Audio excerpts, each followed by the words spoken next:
नमस्कार, आप देख रहे हैं देश न्यूज। मैं हूं आपके साथ सूरज पाठक। हमारे खास कार्यक्रम पर्दाफाश में आप सभी का स्वागत है।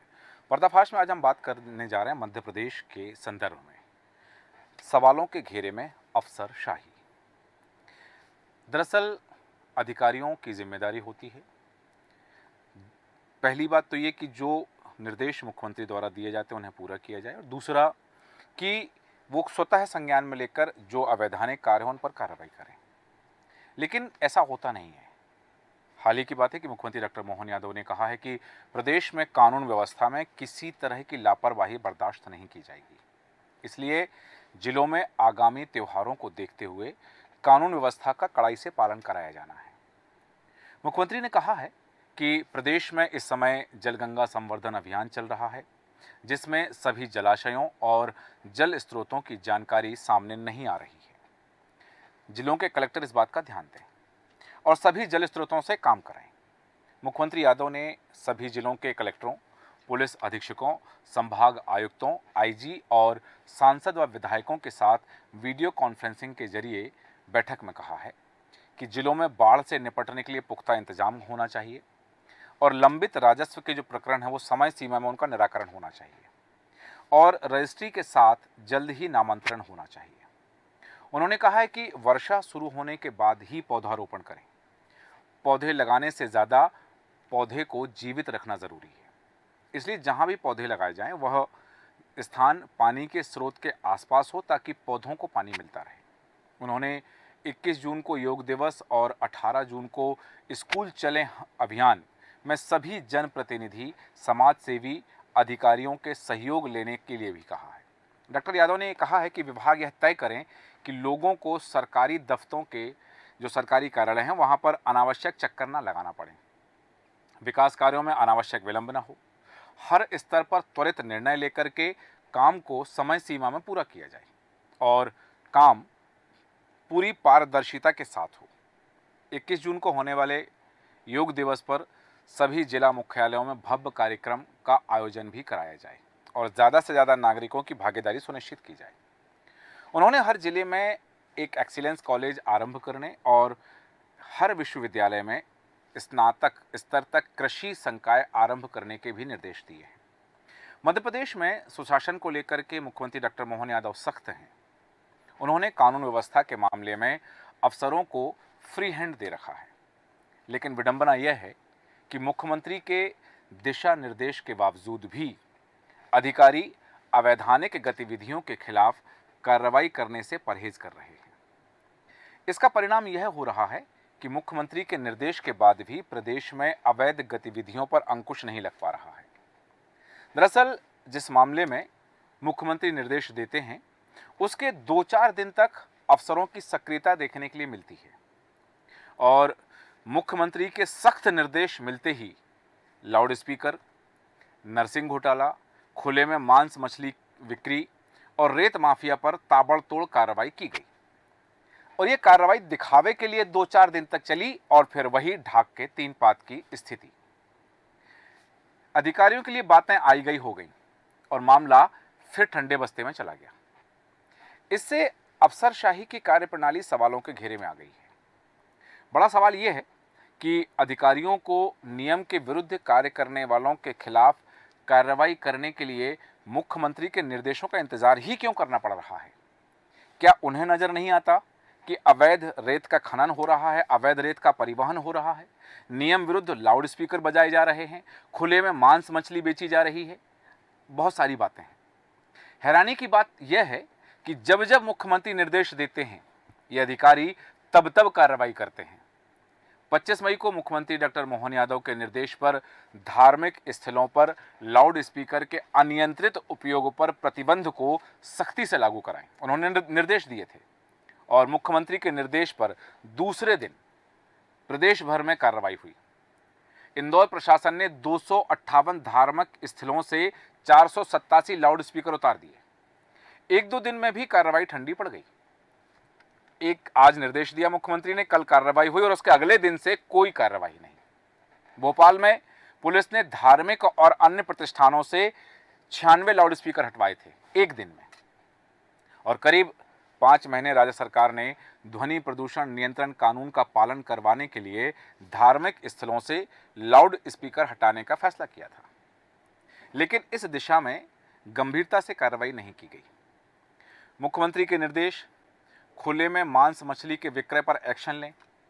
जिस दिन निर्देश दिया उसके अगले ही दिन नगरीय विकास एवं आवास विभाग ने प्रदेश के सभी संभागों में मांस मछली के अवैध विक्रय पर कार्रवाई की और 413 निकायों में 442 विक्रय केंद्रों पर 77,000 रुपये 800 रुपये का जुर्माना लगाया। मांस मछली के अवैध विक्रय पर भोपाल संभाग में 51 विक्रय केंद्रों पर 4,300 रुपये का अर्थदंड लगाया गया। दूसरे संभागों में भी 2-3 दिन तक ऐसी ही कार्रवाई की गई। उसके बाद 28 मई को मुख्यमंत्री के निर्देश कि प्रदेश में रेत उत्खनन के अवैध रूप से लगी हुई मशीनों को तत्काल जब्त करें। जब निर्देश दिया उसके ठीक दूसरे दिन कई जिलों में रेत के अवैध उत्खनन, परिवहन, भंडारण और ओवरलोडिंग पर कार्रवाई की गई।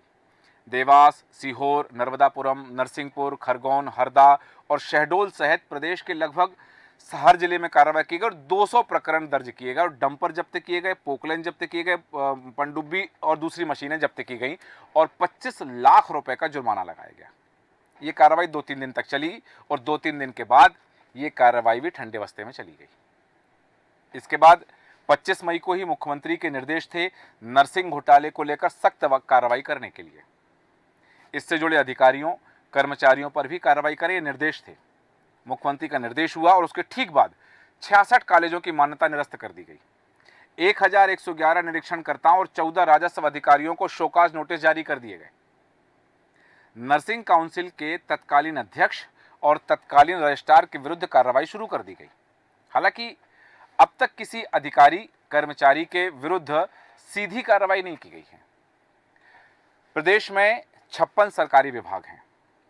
यह संभव नहीं है कि मुख्यमंत्री अधिकारियों को एक एक विभाग में नियम विरुद्ध चल रही गतिविधियों को लेकर के कार्रवाई करने के निर्देश दें या निर्देश वो जारी करें।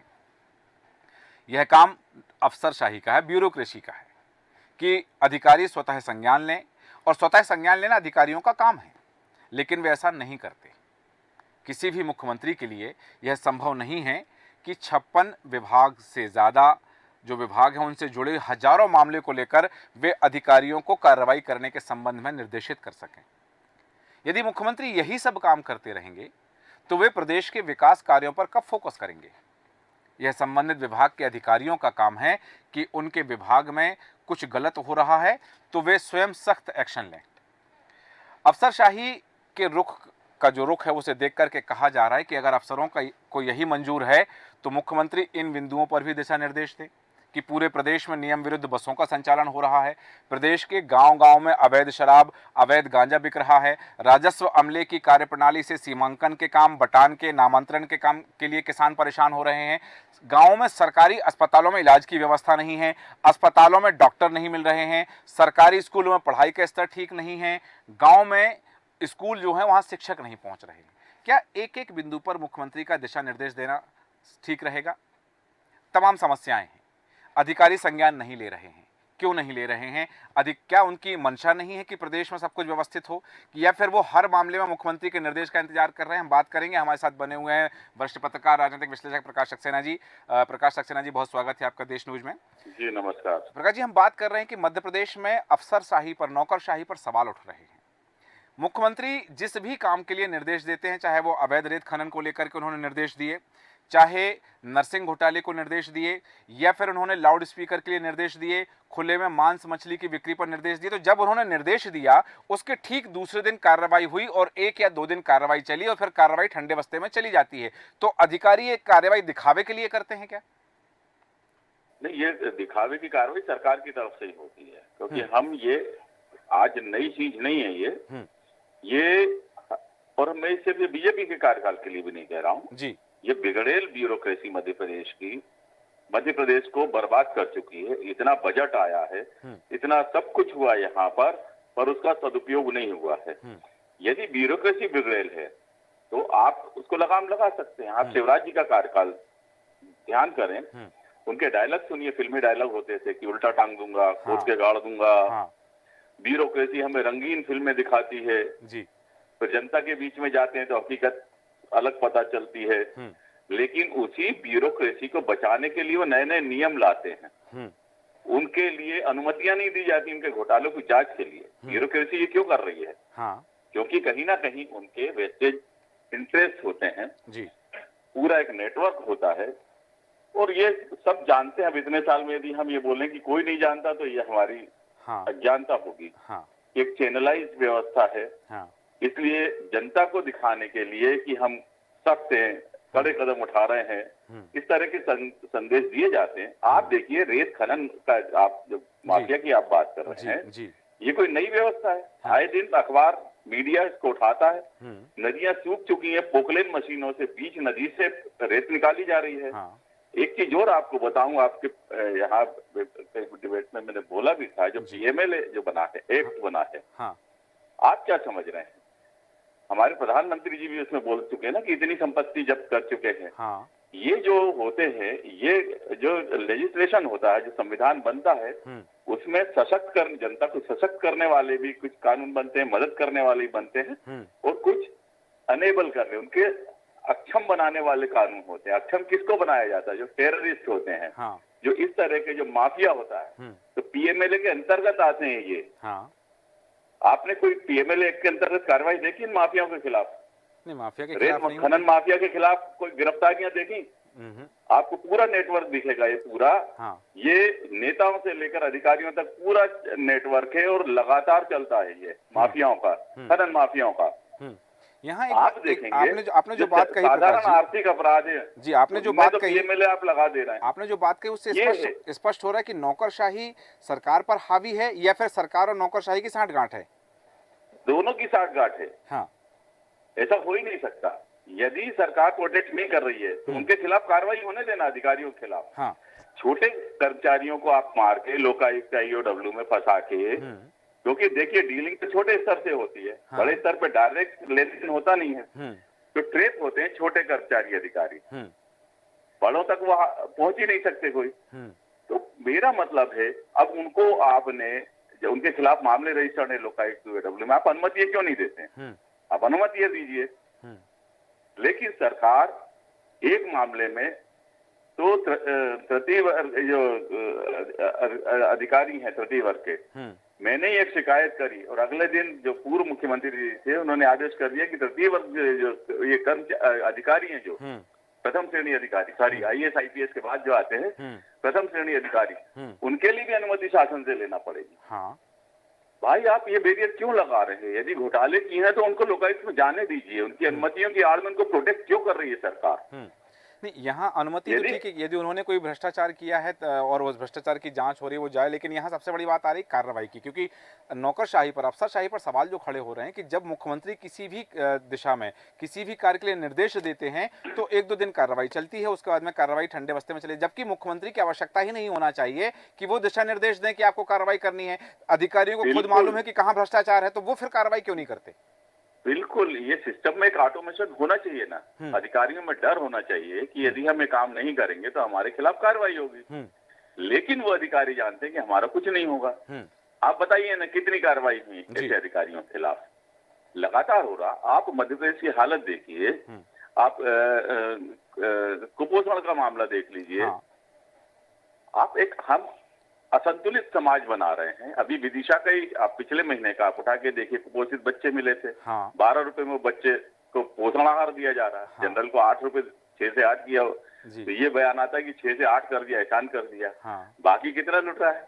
आप देखिए कि अधिकारियों मंत्रियों के कारें, उनके लैपटॉप, कंप्यूटर, उनके गोला बारूद तक, ये सब विकास कार्यों में अब ऐड किया जाएगा। मतलब विकास कार्यों के लिए कितना खर्च किया, ये भी खबर थी पिछले महीने की।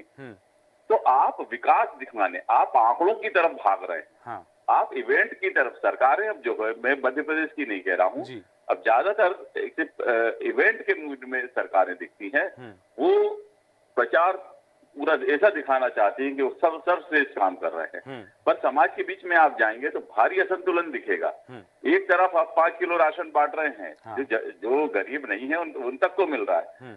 एक तरफ अति कुपोषित बच्चे हैं। ये तो विदिशा मतलब शिवराज जी के क्षेत्र की बात बता रहा हूँ, जो पिछले महीने की खबर है। आप शिवपुरी वाला जो बेल्ट है वो तो सालों से हाँ। हमारी पूर्व जो महिला विकास मंत्री थी अर्चना चिटनीस जी तो संसद में बोल चुकी थी कि 92 बच्चे पर डे उनकी डेथ हो रही कुपोषण से। जी। हम ऐसे हालातों से हमें युद्ध स्तर पे भिड़ना चाहिए हमें, पर हम क्या कर रहे हैं कि इवेंट पे ज्यादा जोर दे रहे हैं और उससे सरकार की छवि चमकाने में लगे हैं। अभी बारिश आने वाली है, आप भोपाल की सड़कें देखिए, डेवलपमेंट हो रहा है, इसमें कोई शक नहीं है। हाँ। लेकिन जो ऊंची ऊंची जो सड़कें बना दी है, साइड में गड्ढे हैं। आप देखिए अभी पानी भरेगा, लोगों को समझ में नहीं आएगा कहाँ सड़क है कहाँ गड्ढे हैं। हाँ।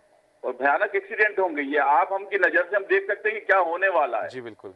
ब्यूरोक्रेसी जागेगी कब? जब घटनाएं दुर्घटनाएं हो जाएंगी तब। हाँ। जबकि ब्यूरोक्रेसी को अगले 3-4 महीनों के कम से कम मालूम होना चाहिए कौन सा मौसम होगा, हमें क्या तैयारियां करना है। लेकिन वो दुर्घटना होने पे जाती है। जी बिल्कुल। कल जिस तरह से दिशा निर्देश दिए हैं मुख्यमंत्री ने, कल भी कुछ दिशा निर्देश जारी किए हैं। उन्होंने ये भी कहा है कि ये जो वर्ष है ये गौवंश रक्षा का वर्ष मना रहे हैं हम। लेकिन यहाँ उन्होंने पौधारोपण की बात कही कि बारिश के बाद पौधे लगाए जाएं ताकि वो जीवित रह सके। तो ये जो तमाम चीज़ें हैं, क्योंकि यहाँ एक चीज़ देखी जा रही है कि जो ब्यूरोक्रेसी है, हम नौकरशाही की बात करें, अफसरशाही की बात कर रहे हैं, ये पढ़ के आते हैं, परीक्षा दे करके आते हैं, पास होकर के आते हैं, नियुक्ति तब इनकी होती है।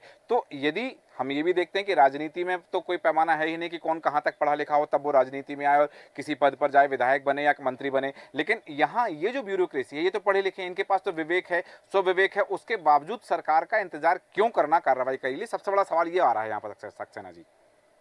सूरज जी, आज से मेरे ख्याल से 3 साल पहले कहीं पढ़ा था, IISM ने या IIM ने, जो मैनेजमेंट इंस्टीट्यूट ने, उसने सर्वे किया था। ये नए जो सिलेक्टेड जो ब्यूरोक्रेट्स थे, जो UPSC सिलेक्टेड एस्पिरेंट्स थे जी, तो उनका ये मानना था कि उन्हें ईमानदार वाली छवि चाहिए नहीं। मतलब ये मैसेज अभी से जा रहा है जो नए सेलेक्ट हो रहे हैं कि यदि हमारी इमेज ईमानदारों की हो जाएगी तो हमें अच्छी पोस्टिंग नहीं मिलेगी। ये 3 साल पुराना IIM का सर्वे था। उन्होंने जो नए जो UPSC सेलेक्ट हुए अधिकारी थे, उनमें सर्वे किया था। आप देखिए जो ईमानदार छवि वाले अधिकारी, उनकी पोस्टिंग कहाँ है? आप खुद ही एक बार सर्वे करके देखिए। हाँ, सही है, मंत्रालय में है। समस्या वहां पर है कि सरकार को अपनी नीयत दिखाना पड़ेगी। सरकार चाबुक चलाएगी। आप जो गोवंश की बात कर रहे हैं, आप रिकॉर्ड उठा के देख ली मध्य प्रदेश की गौशालाओं का। अनुदान सरकार से लेते रहे हैं जो गौशालाएं हैं, और गाय भूख से तड़पती तड़पती मरी हैं। उनके कंकाल मिले हैं, उनके धंधे मिले हैं, उन पे आज तक क्या कार्रवाई हुई? ये क्या अश्योर कर रहे हैं कि आप बजट बढ़ा दोगे तो बजट वो गायों की खुराक का बढ़ रहा है कि इन लोगों की खुराक का बढ़ रहा है? जी बिल्कुल। ये भी तो आपको निगरानी करना पड़ेगा। कहीं हम पुण्य के नाम पे एक बड़े पाप की तरफ तो नहीं जा रहे हैं कि हम पैसा तो दे रहे हैं, लेकिन जिनको दे रहे हैं वो गाय के बदले में वो पैसा हड़प जा रहे हैं।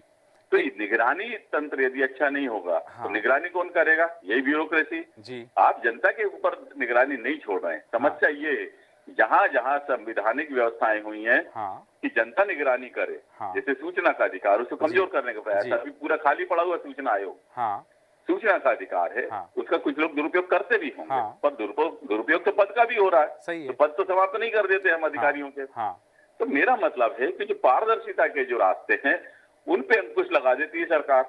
निगरानी तंत्र जनता की निगरानी में आएगा। ये गौशालाएं ये जनता की निगरानी में आए, इसमें जनता का पार्टिसिपेशन बढ़े।